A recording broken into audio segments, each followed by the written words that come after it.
지상 성도들이 인침을 받는 데 비해 오늘날 천성의 성도들인 우리들이 예수 그리스도를 믿음으로 말미암아 구원받고 성령으로 인침을 받는 이와 같은 말씀이 에베소서 1장 13절 말씀에 나오는 것을 볼 수가 있습니다. 그들은 육체적인 죽음으로부터 육체적인 보호를 받기 위해서 인침을 받는가 하면은 우리는 영적인 안전을 위해서 인침을 받았다고 하는 것을 생각해 볼 수가 있습니다. 물론 우리가 영적인 안정뿐만이 아니죠. 성령께서 우리를 데려가실 때까지 우리와 함께 하시고 보호하시고 함께 동행하시고 우리를 지키시고 우리에게 은혜 베푸시는 이와 같은 성령님이신 것을 생각할 때에 감사를 드리게 됩니다. 14만 4천의 인침받은 이 사람들은 유대인들로서 구약의 선지자들이 그토록 자주 언급을 했고, 그리고 시편에서 그들의 축복된 미래를 묘사한 이 끝날에 구속받은 남은 자들일 것이라고 하는 것에 대해서 생각을 해보게 됩니다. 7장을 보게 되면은 두 무리가 나오죠. 그들은 서로 아주 뚜렷하게 대조를 이루는 것을 보게 됩니다. 첫째 무리는 1절로 8절 말씀에 나타난 이 환난 기간 동안에 환난 기간 전이죠. 그러니까 환난 기간 전에 인침을 받는 이와 같은 자들이고, 그리고 사방에 이 바람이 불지 못하게 제지를 받은 것에 대해서 그러한 유일하고 타당한 이와 같은 설명은 바로 증인들인 이 인을 맞을 때까지, 그러니까 그들이 인 맞기까지 땅의 사방에 바람이 지연되는 것을 볼 수가 있습니다. 둘째 무리는 9절로 17절 말씀에 큰 환난에서 나오는 자들로 표현되어 있는 것을 볼 수가 있습니다. 첫째 무리는 이스라엘 민족인 반면, 여기 둘째 무리는 전 세계에서 구원받은 이방 민족들이라고 하는 것에 대해서 완전한 대조를 이루고 있습니다. 첫째 무리는 14만 4천 명에 한정되지만, 여기 둘째 무리는 아무라도 능히 셀 수 없는 큰 무리라고 하는 것을 말씀해 주시고 있는 것을 보게 됩니다. 여기 7장 1절 말씀을 다시 한번 보면은, 이 일 후에 내가 네 천사가 땅 네 모퉁이에 선 것을 보니 땅의 사방에 바람을 붙잡아 바람으로 하여금 땅에나 바다에나 각종 나무에 불지 못하게 하더라 그랬어요. 여기 이 일 후에라고 했는데, 이것은 여섯째 인을 뗀 후 일곱째 인을 떼기 전이다 하는 것을 알 수가 있습니다. 사도 요한이 본 것은 네 천사가 땅 네 모퉁이에 선 것을 보았습니다. 이 땅 네 모퉁이라고 했을 때에 저는 이것을 동서남북, 그러니까 땅 전체를 이야기하는 동서남북을 가리키는 말이지 않겠느냐, 이런 생각을 해보게 됩니다. 바람이 세상을 초토화시킬 이와 같은 준비를 지금 하고 있습니다. 그러나 천사들이 땅의 사방의 바람을 불지 못하게 어떻게 하고 있습니까? 붙잡고 있다 하는 말씀을 하고 있습니다. 이 바람은요, 창조 이래 아마 처음 있는 바람일 것입니다. 지금까지 이때 불게 될 이 바람은 지금까지는 없었던 그런 바람일 것입니다. 이 땅에서 우리가 지금까지 본 바람은 제일 강한 바람이 뭡니까? 우리가 뉴스로 자주 가끔 보듯이 허리케인이지 않습니까? 아마 네 천사가 붙잡고 있는 이 바람은 초특급 허리케인, 우리가 상상해 볼 수 있는. 그런데 지금 우리가 매스컴을 통해서 미국 어디를 강타했다는 등 하는 이 허리케인은 어떻습니까? 한 지역만을 쓸고 가는 것이죠. 그런데요, 이 네 천사가 붙잡고 있는 이 바람을 놓기만 하면은 한 지역을 쓸고 가는 것이 아니라 동서남북 전 세계적인 이와 같은 엄청난 재앙을 몰고 오는 바람일 것이다. 저는 그렇게 봅니다. 그렇다면은 이 바람이 얼마나 강력한 바람이겠는가? 우리가 지금까지 겪었던 그 어떤 태풍과도 비교할 수 없는, 전에 여기 서해안 쪽으로 지나간 태풍이 뭐였죠? 매미였나요? 매미 말고 뭐 또 있나요? 곰파스, 예. 곰파스란 태풍이 지나갔죠. 그때에 참나무도 뽑아놓고 소나무도 뽑아놓고 엄청난 피해를 입히고 간, 그런데 그것도 역시 한 지역만을 쓸고 가는 것입니다.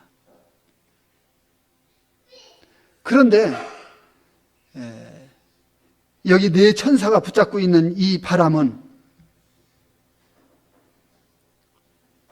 이것을 네 천사가 놓게 되면은 전 세계적으로 엄청난 피해를 입히는 이런 것이라고 하는 것이죠. 이 바람은 하나님의 종들의 이마에 입맞기까지 결코 불 수가 없습니다. 그러면 그들이 언제 입맞게 될까요? 대환란이 시작되기 직전, 그러니까 교회가 휴거되고 대환란이 시작되기 직전, 이스라엘의 12지파에서 1만 2천 명씩 14만 4천 명이 하나님의 인을 맡게 됩니다. 그때까지는, 그들이 인 맡기까지는 절대로 이 바람이 불지 못하도록 네 천사가 딱 붙잡고 있는 거예요.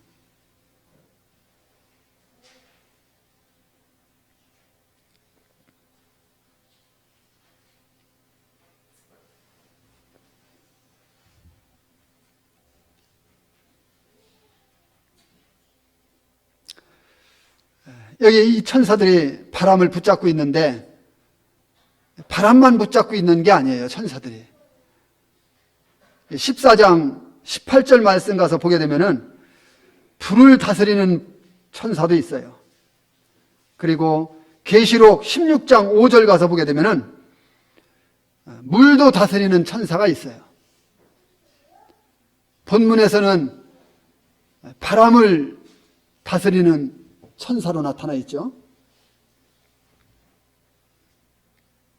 여기에 나타난 바람이 아무리 무서운 이 허리케인급 초강력한 이와 같은 허리케인급 바람일지라도 그것은 하나님의 지배 아래 있다고 하는 것입니다. 그러므로 하나님께서 허락하시지 않는 한 몰아칠 수 없습니다. 하나님께서 허락하셔야만이 그것이 불게 되는 것입니다. 이 바람으로 땅이나 바다에나 각종 나무에 불지 못하게 하라.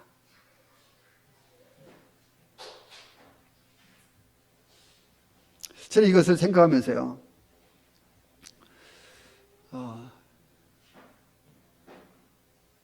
전에 어른들이 하신 말씀이 기억나요.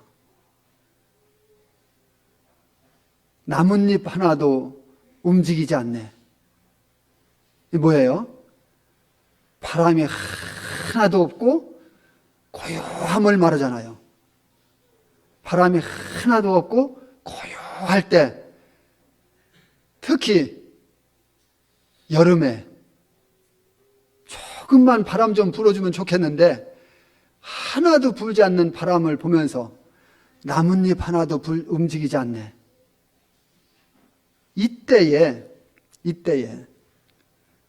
이 폭풍 전의 고요함, 이 네 천사가 바람을 놓기 전 그 고요함, 이때를 생각해 볼 수 있지 않겠습니까? 그 고요함은 참으로 두렵기까지 할 것입니다.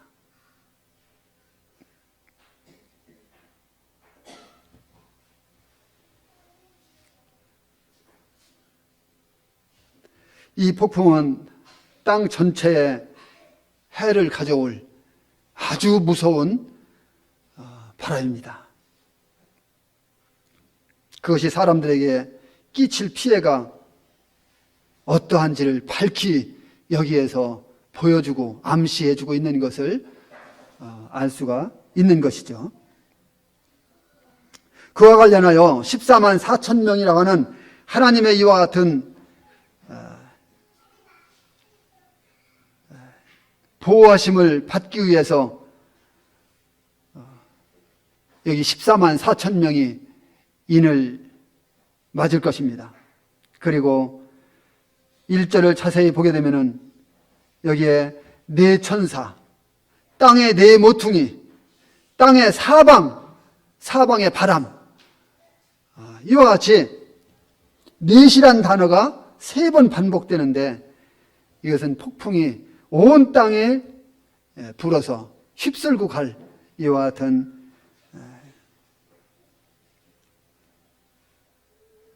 모습에 대해서 이런 환란에 대한 묘사를 해주는 것이 아니겠느냐 하는 것을 생각해 보게 됩니다. 14만 4천의 무리가 인을 맞을 때까지는 이 폭풍이 제지를 당하는 것을 볼 수가 있습니다.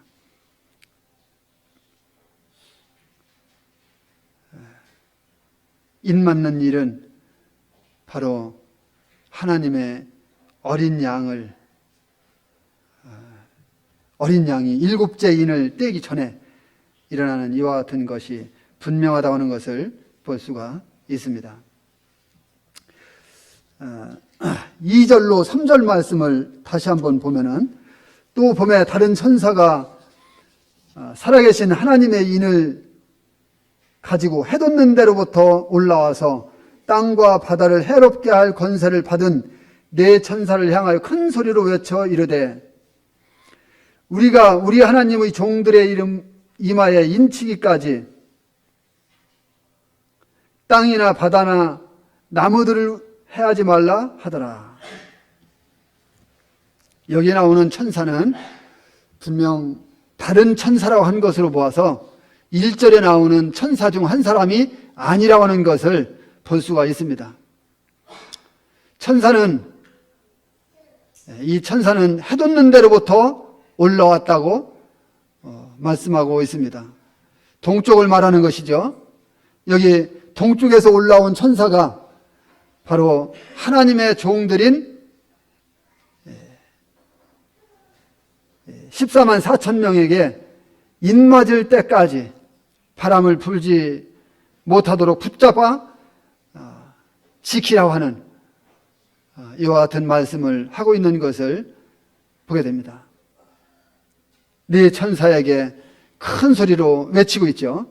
왜냐하면 이 천사의 임무가 있기 때문입니다.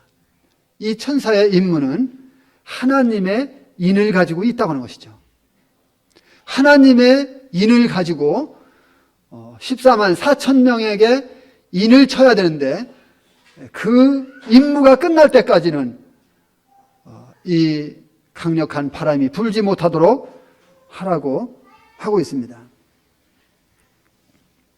로마 세계에서 인은 우선적으로 소유권을 의미해주고 있습니다. 그래서 인은 기본적으로 자신의 재산임을 표시하는 증표였습니다.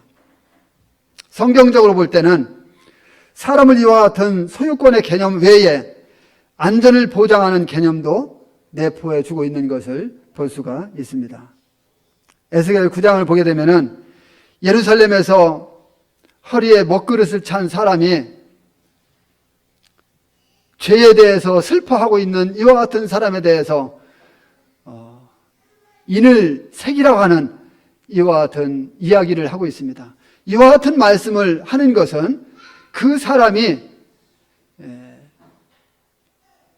그 사람에게 인이 새겨지기까지는 절대로 예루살렘에 심판을 할 수 없다고 하는 것을 우리 에스겔서 말씀을 좀 볼까요?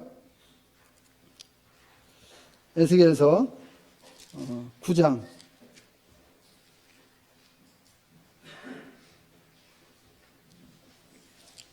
에스겔서 9장 1절로 7절 말씀. 또 그가 큰 소리로 내 귀에 외쳐 이르시되 이 성읍을 관할하는 자들이 각기 죽이는 무기를 손에 들고 나오게 하라 하시더라. 2절 내가 보니 6째 사람이 북향한 윗문 길로부터 오는데 각 사람의 손에 죽이는 무기를 잡았고 그 중에 한 사람은 가는 베옷을 입고 허리에 서기관의 먹그릇을 찼더라. 그들이 들어와서 놋제단 곁에 서더라. 그룹에 머물러 있던 이스라엘 하나님의 영광이 성전 문지방에 이르더니 여호와께서 그 가는 베옷을 입고 서기관의 먹그릇을 찬 사람을 불러 여호와께서 이르시되 너는 예루살렘 성읍 중에 순행하여 그 가운데서 행하는 모든 가증한 일로 말미암아 탄식하며 우는 자의 이마에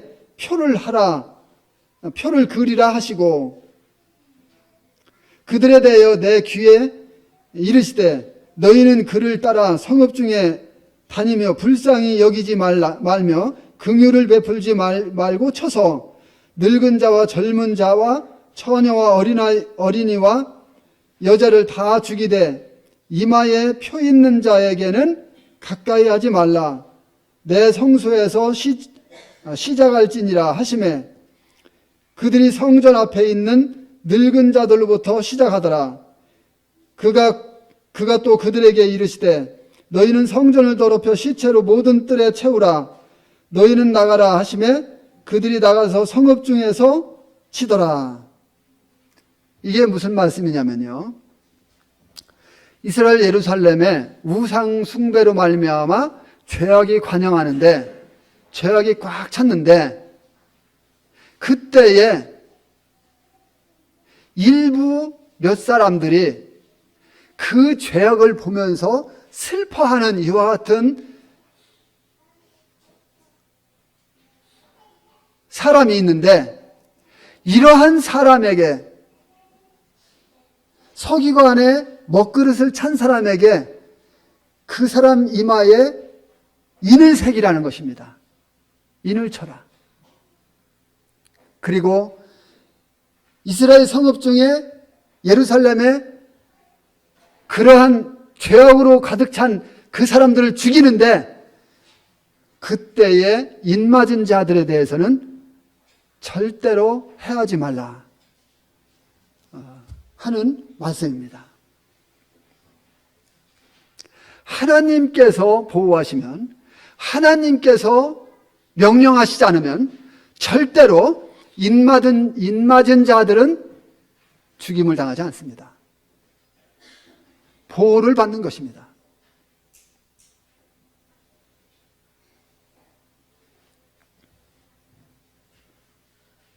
계시록 9장 4절을 보게 되면은 다섯째 나팔에서 인침을 또 말하는데, 하나님께서는 환난에 두려운 날들 동안에 인맞은 자들을 보호하실 것이라고 하는 것을 볼 수 있습니다. 계시록 6장 7절로 8절에 넷째 말탄 자의 지배 아래 뭐가 나타납니까? 죽음의 그림자가 널려오는 이와 같은 모습이 나타납니다.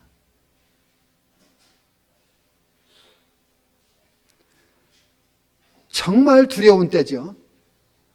그런데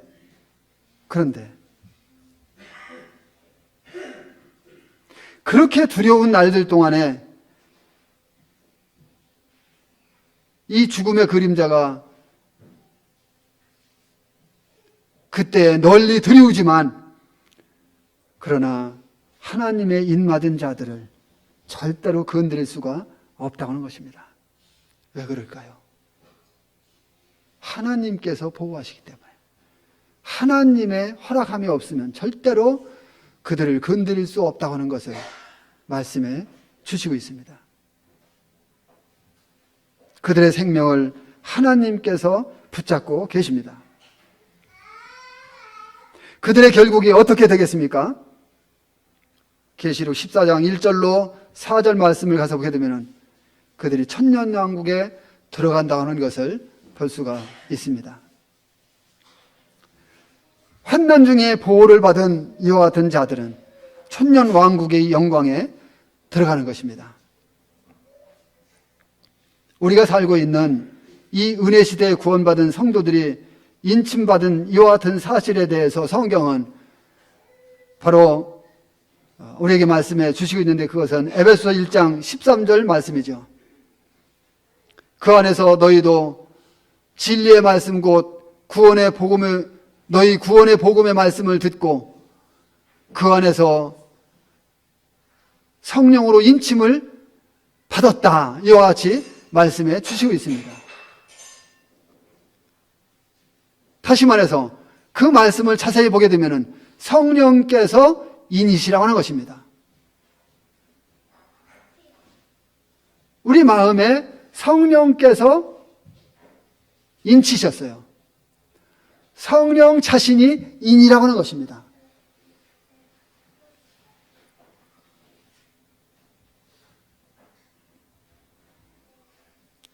여기 본문 말씀에서는 인침이 문자적이고 그리고 가시적입니다.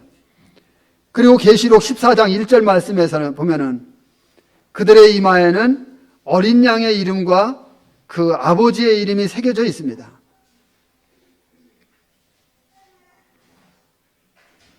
14만 4천의 마지막 그 한 사람이 구원받게 되면 그 순간, 그가 인맞게 되면 그 순간 이제 네 천사가 잡고 있던 바람을 놓을 것입니다.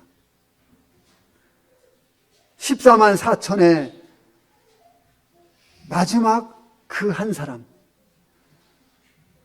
그가 인맞게 되면 분명 네 천사가 땅 네 모퉁이에서 바람을 놓을 것입니다.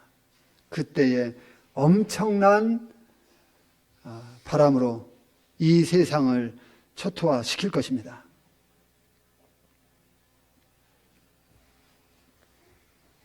그리고 대환란 끝에 그 인맞은 자들의 수가 다시 기록되게 될 것이고, 그 수는 절대로 한 사람도 낙오되지 않고 모두 다 천년왕국으로 들어가는 이와 같은 기쁨을 누리게 될 것입니다. 그 수는 이스라엘 자손의 각 지파에서 인맞은 자들이 바로 14만 4천 명이라는 것을 성경은 분명하게 말씀해 주시고 있습니다. 이 수는 하나님께서 알려주신 수지요. 따라서 이 수는 문자 그대로 받아들여져야 되는 것입니다. 문자 그대로 받아들여지지 않는 사람들이 있죠. 누굽니까? 여호와의 증인들, 특히 자신들이 14만 4천이 될 수 있다는 거예요. 성경을 잘못 해석하고 잘못 오해하고 있는 것이죠. 성경은 분명하게 14만 4천을 이스라엘 12지파 속에서 1만 2천 명씩 택해서 인맞을 거라고 말씀해 주시고 있습니다.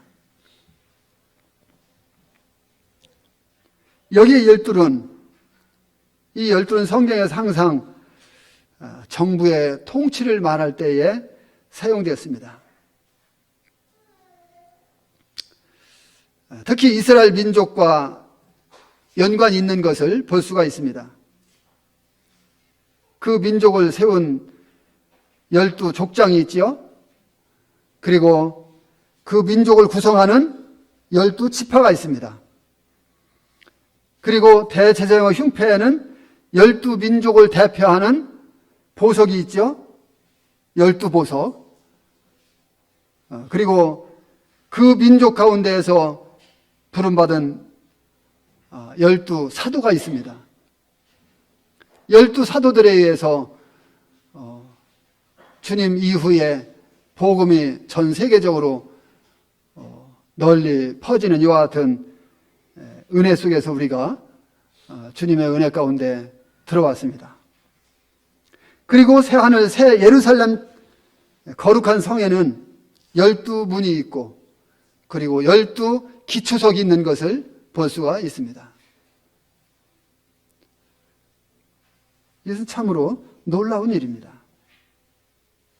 그리고 하나님께서는 이 12지파에서 각각 1만 2천 명씩 택해서 14만 4천 명으로 인맞게 하고 이 인맞은 자들로 인해서 전 세계적으로 흩어져서 복음을 증거케 하는 7년대 환란 기간 동안이죠.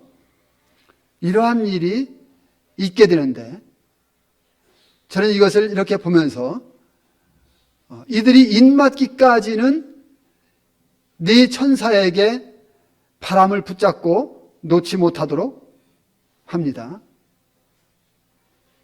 언제까지? 14만 4천 명이 인맞기까지는. 이것도 역시 하나님의 큰 은혜다.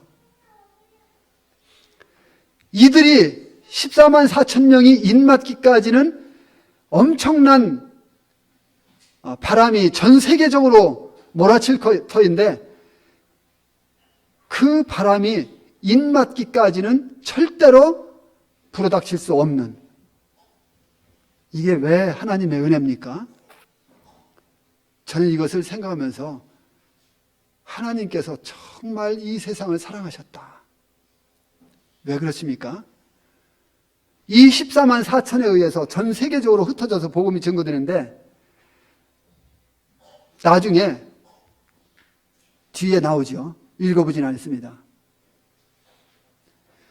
감히 셀 수 없는 엄청난 숫자의 무리가 주님께로 돌아오는 이와 같은 일이 있는 거예요. 하나님께서 이 14만 4천의 신변을 보호하시고 인맞은 자들을 그 어느 누구도 그 생명을 해할 수 없도록 하시고 수없이 많은 사람들을 주님께로 돌아오게 하는 이 놀라운 은혜, 이것이 바로 하나님의 은혜구나. 오늘날 우리가 하나님의 은혜 가운데 있죠. 이 은혜만 있는 것이 아니라 그 7년대 환란 기간을 주님이 그렇게 은혜 베푸시는구나 하는 것을 생각하게 되면서 주님의 은혜는 정말 한량 없으시다. 끝이 없으시다. 그 은혜가 아직 거둬지지 않았습니다. 이 은혜 시대가 아직 마감되지 않았어요. 이 은혜 시대가 마감이 되면은 우리 사랑하는 가까이에 있는 분들 구원받을 수 없어요. 그 기회를 놓치지 않도록 우리가 많이 기도해야 될 줄로 압니다.